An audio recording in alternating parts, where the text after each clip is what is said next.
Second world war के बाद पूरे विश्व में शांति कायम करने के लिए एक ऐसी संस्था की जरूरत महसूस की जा रही थी जिसके जरिए अंतर्राष्ट्रीय शांति और सुरक्षा कायम की जा सके और भविष्य के किसी भी युद्ध को first and second world war की तरह उभरने से रोका जा सके। इसी उद्देश्य के साथ 24 अक्टूबर 1945 को यूनाइटेड नेशंस अस्तित्व में आता है, जिसकी सिक्योरिटी काउंसिल में सेकेंड वर्ल्ड वॉर के 5 विजेता देश शामिल होते हैं, जिनमें अमेरिका, यूएसएसआर, ब्रिटेन, फ्रांस और द रिपब्लिक ऑफ चाइना शामिल थे।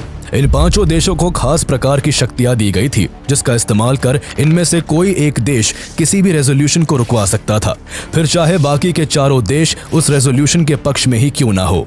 इस खास ताकत को वीटो पावर कहा जाता है, जिसका इस्तेमाल इसमें शामिल सभी 5 देशों ने अपने अपने फायदे के लिए कई बार किया।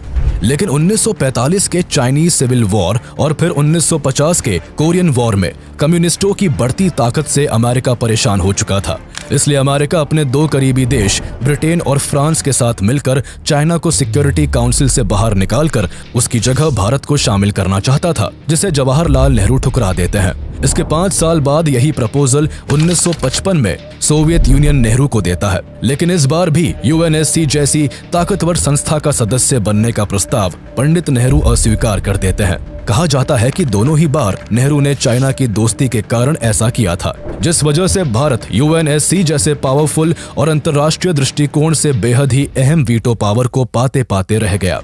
चलिए जानते हैं कि क्या सच में पंडित नेहरू ने एक नहीं बल्कि 2 बार यूएनएससी के परमानेंट मेंबर के प्रस्ताव को ठुकरा दिया था, या फिर सालों से किया जा रहा ये दावा केवल नेहरू को बदनाम करने के लिए किया जा रहा है।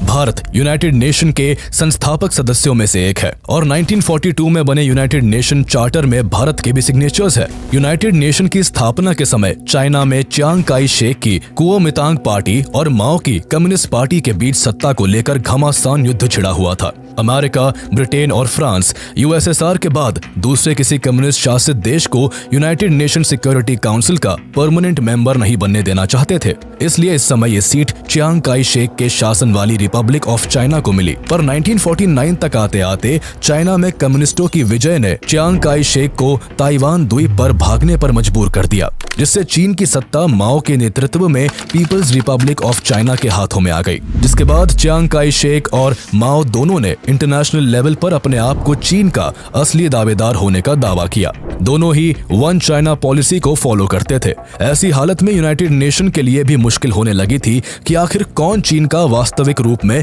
प्रतिनिधित्व करता है। भारत को आजाद हुए उस वक्त मात्र 2 साल ही हुए थे, इसलिए भारत अपने पड़ोसियों से बेहतर रिश्ते बनाए रखना चाहता था। यही वजह थी कि उस समय माओ के पीपल्स रिपब्लिक ऑफ चाइना वाली चाइना को मान्यता देने वाले पहले कुछ देशों में भारत भी शामिल था। माओ के सत्ता में आने के 1 साल बाद ही चाइना और सोवियत यूनियन ने ईस्ट एशिया में कोरियन वॉर को हवा देते हुए नॉर्थ कोरिया का भरपूर समर्थन करना शुरू कर दिया। ये वॉर कोल्ड वॉर के अंतर्गत लड़ा जाने वाला सबसे पहला और महत्वपूर्ण संघर्ष था। अमेरिका और सोवियत दोनों की मंशा एशिया पर अपना इन्फ्लुएंस जमाने का था। उस समय अमेरिका ने नॉर्थ कोरिया के खिलाफ एक रेजोल्यूशन लाकर उसे आसानी से पास करवा लिया, क्योंकि उस समय यूएसएसआर सिक्योरिटी काउंसिल का बॉयकॉट कर रहा था, जिस वजह से वो इस रेजोल्यूशन को रोकने में अड़ंगा नहीं डाल पाया। पंडित नेहरू ने भी अमेरिका के इस रेजोल्यूशन को अपना समर्थन दिया था। अमेरिका को एशिया में एक ऐसे साथी की जरूरत थी जो उभरते कम्युनिस्ट चाइना को काउंटर कर सके। दरअसल अमेरिका नहीं चाहता था कि दुनिया में यूएसएसआर के बाद चाइना एक मजबूत कम्युनिस्ट देश बनकर उभरे। ऐसे में उसकी मंशा हाल में ही अंग्रेजों के चंगुल से मुक्त हुए एशिया के एक और बड़े देश भारत पर थी। अमेरिका डेमोक्रेसी को सपोर्ट करता था और भारत भी उस समय डेमोक्रेटिक देश बनने की दहलीज पर था। ऐसे में अपने लिए बेहतर स्थिति को देखते हुए अमेरिका ने कोई ऑफिशियल प्रपोजल रखने से पहले बड़ी चालाकी से नेहरू जी के पास अनऑफिशियल प्रपोजल भेजा। 24 अगस्त 1950 को पंडित नेहरू को अपनी बहन विजय लक्ष्मी पंडित का एक पत्र मिला, जो कि उस समय अमेरिका में भारत की राजदूत थी। उन्होंने अपने भाई नेहरू को पत्र में लिखा कि अमेरिका रिपब्लिक ऑफ चाइना को हटाकर भारत को सिक्योरिटी काउंसिल में शामिल करवाना चाहता है। दरअसल विजय लक्ष्मी पंडित के आगे ये प्रपोजल उस समय अमेरिकी विदेश मंत्रालय के शांति वार्ता के प्रभारी जॉन फॉस्टर ड्यूलिस ने रखा था, जिसके जवाब में विजय लक्ष्मी पंडित ने इस मामले में अमेरिका को थोड़ा धीमा रुख अपनाने को कहा। दरअसल वो अपने भाई जवाहरलाल नेहरू के रुख से पूरी तरह अवगत थी, इसलिए उन्होंने उसी समय अमेरिकियों से कहा कि भारत उनके इस प्रस्ताव को शायद ही स्वीकार करेगा। उस समय जॉन फॉस्टर डलेस इस कदर एक्साइटेड थे कि उन्होंने इस मुद्दे पर एक इन्फ्लुएंशियल कॉलुमिनिस्ट मार्क्विस चाइल्ड्स को पब्लिक ओपिनियन बनाने को कहा था। लेकिन विजय लक्ष्मी ने जो सोचा और कहा था आखिर वही हुआ। 30 अगस्त 1950 को अपनी बहन के पत्र के जवाब में पंडित नेहरू ने लिखा कि वो चाइना की जगह इंडिया को यूएनएससी के परमानेंट मेंबर बनाने के प्रपोजल को एक्सेप्ट नहीं करेंगे, क्योंकि ऐसा करने से एक महान देश चाइना का सीधा सीधा अपमान होगा और चाइना के साथ भारत के रिश्ते बेहद खराब हो जाएंगे। उन्होंने आगे लिखा कि उनके इस रुख से अमेरिकी विदेश मंत्रालय जरूर नाराज होगा, परंतु वो इस प्रस्ताव को स्वीकार कर अपने पड़ोसियों से रिश्ता खराब नहीं कर सकते। जहां जवाहरलाल नेहरू चाइना के कॉस्ट पर भारत को सिक्योरिटी काउंसिल में शामिल नहीं करना चाहते थे, तो वही उस समय यूएसएसआर करीब 8 महीनों से यूनाइटेड नेशन में अमेरिकी दबदबे का विरोध करते हुए इसका बॉयकॉट कर रहा था, जिससे नेहरू को यह आशंका भी थी कि ऐसा करने पर यूएसएसआर यूनाइटेड नेशन को छोड़ सकता है और इस तरह यूएसएसआर का यूएन से बाहर होना और चाइना की जगह पर भारत का यूएनएससी का परमानेंट मेंबर बनना भारत को पड़ोसी देशों का दुश्मन बना सकता है। इसलिए नेहरू अपने फैसले पर डटे रहे और यूएनएससी सीट के प्रपोजल को स्वीकार नहीं किया। नेहरू के इस जवाब के बाद कोई भी बात आगे नहीं बढ़ पाई और भारत के हाथ से यूएनएससी में शामिल होने का मौका जाता रहा। उसी साल 1950 में सरदार पटेल ने जवाहरलाल नेहरू का चीन की तरफ बढ़ते झुकाव को देखते हुए उससे सावधान रहने के लिए कहा था। अपनी मृत्यु के 1 महीने पहले 7 नवंबर 1950 को देश के पहले गृह मंत्री सरदार वल्लभ भाई पटेल ने चीन के खतरे को लेकर नेहरू को आगाह करते हुए एक चिट्ठी में लिखा था कि भले ही भारत चीन को मित्र के तौर पर देखता है, लेकिन कम्युनिस्ट चीन की अपनी महत्वाकांक्षाएं और उद्देश्य है। पटेल ने यह भी लिखा कि हमें ध्यान रखना चाहिए कि तिब्बत के गायब होने के बाद अब चीन हमारे दरवाजे तक पहुंच गया है, लेकिन अपने अंतर्राष्ट्रीय आदर्शवाद और कूटनीतिक समझ के सामने पंडित नेहरू ने पटेल की सलाह को कोई खास अहमियत नहीं दी। कांग्रेस नेता और संयुक्त राष्ट्र में अंडर सेक्रेटरी जनरल रहे शशि थरूर ने नेहरू पर अपनी किताब Nehru the invention of India में इस बात की चर्चा भी की है।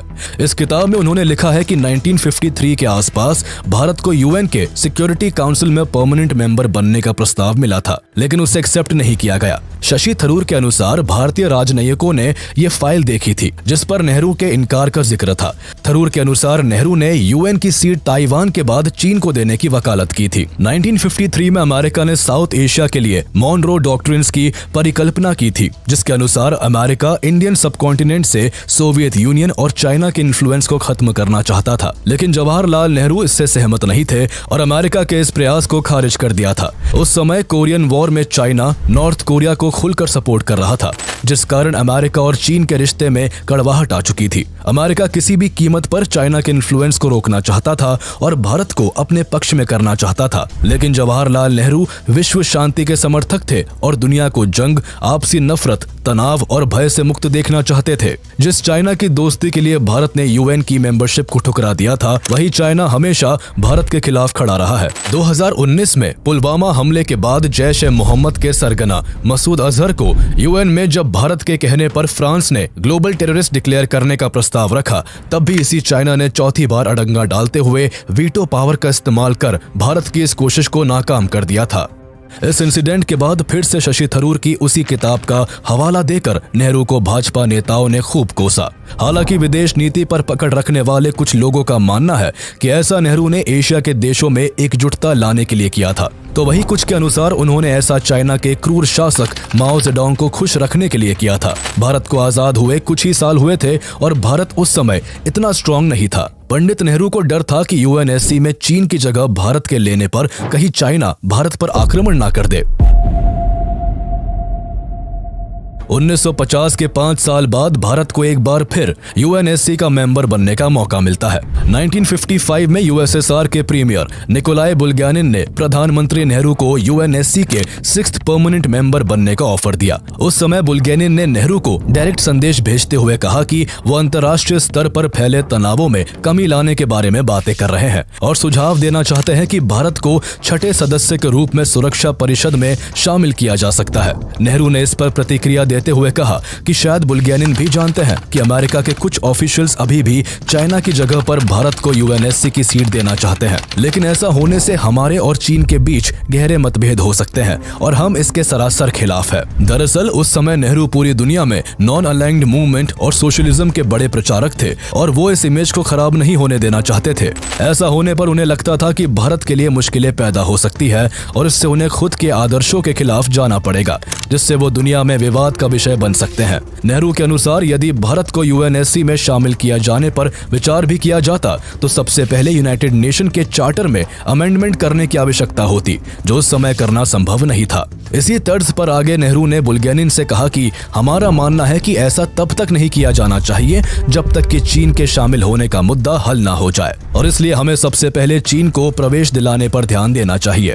इसके अलावा नेहरू ने अपनी बात खत्म करते हुए कहा कि उनके हिसाब से भारत को यूएनएससी में शामिल कराने का ये उपयुक्त समय नहीं है। नेहरू द्वारा रिजेक्ट किए गए इस ऑफर पर बुल्गेनिन ने उन्हें इसके लिए और पुश करना सही नहीं समझा, इसलिए उन्होंने नेहरू की राय को मानकर बात को आगे नहीं बढ़ाया। जवाहरलाल नेहरू के इस जवाब के बाद दूसरी बार भी भारत के हाथ से यूएनएससी के मेंबर बनने का मौका जाता रहा। इसके पीछे का कारण भी नेहरू का चीन के साथ अच्छा रिश्ता था। दरअसल 1949 में माओ के नेतृत्व में पीपल रिपब्लिक ऑफ चाइना के गठन के बाद भारत सरकार ने चीन के साथ फ्रेंडली रिलेशन बनाए रखने का ऐलान किया था। आगे चलकर 1954 में चीन और भारत ने पंचशील अग्रीमेंट के तहत इकोनॉमिक और सिक्योरिटी कोऑपरेशन को बरकरार रखने के लिए 5 सिद्धांतों को एक्सेप्ट किया। भारत ने तिब्बत में चीन शासन को स्वीकार किया और 1904 की एंग्लो तिब्बतन ट्रीटी के तहत तिब्बत के संबंध में भारत को मिले सभी अधिकारों को छोड़ दिया। इस समय जवाहरलाल नेहरू ने हिंदी चीनी भाई भाई का नारा भी दिया था, जिससे दोनों देशों की बॉन्ड और भी स्ट्रॉन्ग हो सके। भारत चीन की दोस्ती का अंदाजा इस बात से लगाया जा सकता है कि जब सैन फ्रांसिस्को में आयोजित जापान के साथ हुए एक शांति संधि सम्मेलन में चीन को आमंत्रित नहीं किया गया तो नाराज होकर जवाहरलाल नेहरू ने इसमें हिस्सा नहीं लिया था, लेकिन भारत यहाँ अपनी तरफ से चीन को दोस्त बनाने के लिए हर मुमकिन कोशिश कर रहा था, तो वही चीन दोस्ती के नाम पर भारत की पीठ में खंजर घोंपने की फिराक में था। पंचशील अग्रीमेंट के 3 महीने बाद ही जुलाई 1954 में चीन ने भारत के 1,20,000 स्क्वायर किलोमीटर क्षेत्र को अपने मैप में दिखाया। हालांकि नेहरू ने इस पर अपना विरोध जताते हुए इस मैप में संशोधन के लिए चाइना को मेमो दिया, जिसे बड़ी चालाकी से चीन ने मैप में एरर बताकर बात को टाल दिया। पंचशील अग्रीमेंट के बाद नेहरू चीन को भारत का सबसे करीबी दोस्त मानने लगे थे। यही वजह थी कि जब यूएसएसआर ने भारत को सिक्योरिटी काउंसिल में 6th मेंबर के रूप में शामिल करने की बात की तो नेहरू ने भारत से पहले चाइना को उसमें शामिल करने को कहा था। उस दौरान जहां पूरे भारत में नेहरू का यूएन की सीट को ठुकरा देने का मुद्दा गर्मा रहा था, तो वही 27 सितंबर 1955 को डॉक्टर जे.एन. पारेख के सवालों के जवाब में नेहरू ने संसद में कहा कि यूएन में सिक्योरिटी काउंसिल के स्थायी सदस्य बनने के लिए उन्हें फॉर्मल या अनऑफिशियल रूप से कोई भी प्रस्ताव नहीं मिला। उनका कहना था कि कुछ भ्रामक संदर्भों का हवाला देकर उन्हें गलत ठहराने की कोशिश की जा रही है। संयुक्त राष्ट्र में सिक्योरिटी काउंसिल का गठन यूएन चार्टर के तहत किया गया था और इसमें कुछ खास देशों को स्थायी सदस्यता मिली थी। चार्टर में बिना संशोधन के कोई बदलाव या कोई नया सदस्य नहीं बन सकता है। ऐसे में कोई सवाल ही नहीं उठता कि भारत को सीट देने की बात की गई और भारत ने लेने से इनकार कर दिया। नेहरू ने आगे कहा कि उनकी घोषित नीति है कि यूनाइटेड नेशंस में सदस्य बनने के लिए जो भी देश योग्य है उन सबको शामिल किया जाना चाहिए। हालांकि नेहरू ने भारत को यूएनएससी की परमानेंट सीट के ऑफर वाली बात को पार्लियामेंट में खारिज तो कर दिया था, लेकिन भारत को ऐसा प्रपोजल मिला था। इसके आज कई वैलिड सोर्सेज मौजूद है, जिसमें नेहरू द्वारा विजय लक्ष्मी पंडित को लिखा गया पत्र Nehru memorial museum and library में सुरक्षित रखा हुआ है। पंडित नेहरू यूएसएसआर और अमेरिका के बीच चल रहे कोल्ड वॉर में दोनों में से किसी के भी पक्ष में शामिल नहीं होना चाहते थे। इन सब में उनका तर्क था कि यदि भारत अमेरिका और यूएसएसआर के दिए ऑफर को एक्सेप्ट करता तो भारत को किसी एक गुट में शामिल हुआ माना जाता और इसके कॉन्सिक्वेंसेस के चलते भारत दोनों में से एक महाशक्ति का दुश्मन बन सकता था, जो कि कुछ समय पहले ही आजाद हुए भारत के लिए बिल्कुल भी ठीक नहीं था। उस समय भारत को अमेरिका और यूएसएसआर दोनों देशों से अपने विकास के लिए मदद की जरूरत थी। इसी कारण नेहरू नॉन अलाइन्ड मूवमेंट को पूरी दुनिया में प्रमोट कर रहे थे और भारत को यूएस और सोवियत के बीच न्यूट्रल रखना चाहते थे। लेकिन जवाहरलाल नेहरू सोशलिज्म के पक्के समर्थक थे, जबकि अमेरिका कैपिटलिज्म को बढ़ावा देता था। इसलिए उस समय नेहरू अमेरिका की पूंजीवादी नीतियों का खुलकर विरोध भी करते थे। कहीं न कहीं यही कारण था कि उन्होंने अमेरिका के यूएन वाले ऑफर को एक्सेप्ट नहीं किया था और साथ ही उन्हें ऐसा करने से 1949 में की गई चाइना से नई दोस्ती भी रोक रही थी। 1954 1954 के पंचशील एग्रीमेंट के बाद नेहरू को चीन की दोस्ती पर इस कदर भरोसा हो गया था कि वो चाहते थे कि सिक्योरिटी काउंसिल में भारत से पहले चीन को परमानेंट मेंबर बनाया जाए।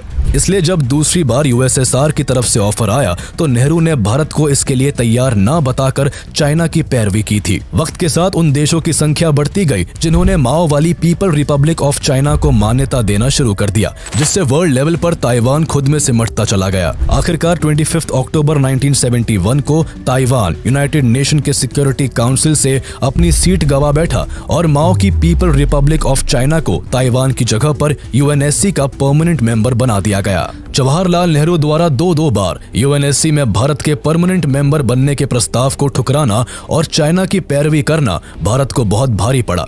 तब से लेकर अब तक चाइना ने कई बार भारत को सीधे तौर पर नुकसान पहुंचाया है और भारत के खिलाफ काम किया है। अमेरिकी ऑफर को ठुकराने के 12 साल बाद भी 1962 में चाइना ने भारत पर आक्रमण करके नेहरू की दोस्ती पर भी पानी फेर दिया। 1962 की इंडो चाइना वॉर बस शुरुआत थी। उसके बाद से चीन ने कई बार भारत को नुकसान पहुंचाया है, चाहे भारत की आधिकारिक जमीन को हड़पने की कोशिश हो या फिर यूएन में भारत के खिलाफ फैसले लेना हो। जिस चीन की भारत ने तरफदारी की थी वही चीन आज भी भारत के खिलाफ साजिश कर रहा है। भारत ने यूएनएससी की सीट गंवाकर कितना बड़ा नुकसान किया, इसकी और भी कई मिसालें हैं। जैसे 1971 में पाकिस्तान के साथ युद्ध में भारत से गुस्साए अमेरिका ने सिक्योरिटी काउंसिल में भारत के खिलाफ कई रेजोल्यूशन पास करने की कोशिश की थी।